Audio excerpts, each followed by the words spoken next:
सारा इसके ऊपर डाल देंगे। बाद में हाथ से इसको तकरीबन मैरिनेशन आपने 8 से 10 घंटे के लिए करना है। फिर आपको इसके टेस्ट का पता चलेगा कि माशाल्लाह बहुत अच्छा टेस्ट आता है। ये अब मैं हाथ से की मदद से इसको अच्छे से इसके अंदर डीपली लगाऊंगा और 8 से 10 घंटे के लिए हम इसको अब रखेंगे।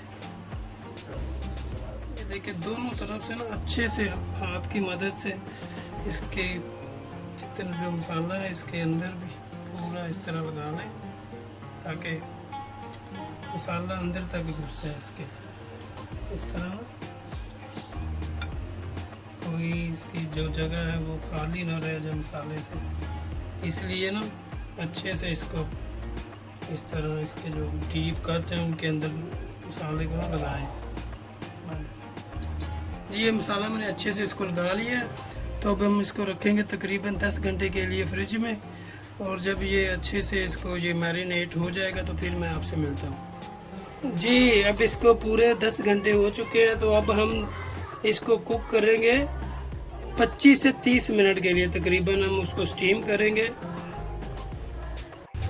ये अब हम इसको कुक करेंगे स्टीम 25 से 30 मिनट के लिए।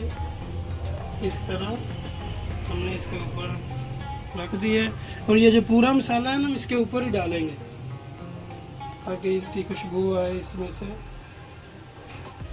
माशाल्लाह बहुत अच्छी खुशबू अभी से आ रही है, अच्छी से साफ आ रही है।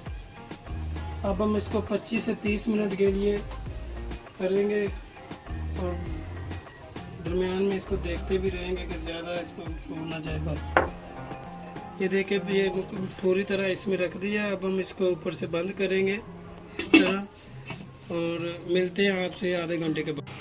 चलो जी अब इसको देखते हैं। इसको तकरीबन 15 मिनट हो चुके हैं और माशाल्लाह बहुत खूबसूरत खुशबू आ रही है, पूरे घर हमारे घर में फैल गई है।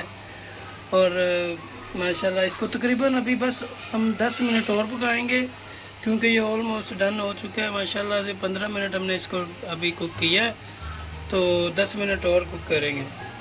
और अगर आप हमारे चैनल पर नए हैं तो आप सब्सक्राइब करें और अपनी फैमिली के साथ ये रेसिपी ज़रूर शेयर करें। ये मैंने अभी फ्लेम को बंद कर दिया है। ये माशाल्लाह से अभी चेक करते हैं। माशाल्लाह माशाल्लाह ये देखें, ये माशाल्लाह बहुत अच्छी खुशबू आ रही है और ये बिल्कुल तैयार हो चुका है। अभी मैं इसको निकाल के तो बाहर रखता हूँ। बाद में इसको हम 5 मिनट के लिए करेंगे फ्राई, और बाद में आपसे मिलता हूँ। ये मैंने बाहर निकाल लिया है, तो अब हम इसको ठंडा होने देंगे, बाद में हम इसको फ्राई करेंगे। अब इसको गरम गरम करेंगे तो ये टूट भी सकता है, तो इसलिए ना हम इसको ठंडा होने देंगे। ये मैंने कढ़ाई चूल्हे पर चढ़ा लिया और मैंने 1 कप ऑयल लिया है। अब हम इसको शैलो फ्राई करेंगे तकरीबन 3 से 4 मिनट एक साइड और 3 से 4 मिनट दूसरी साइड।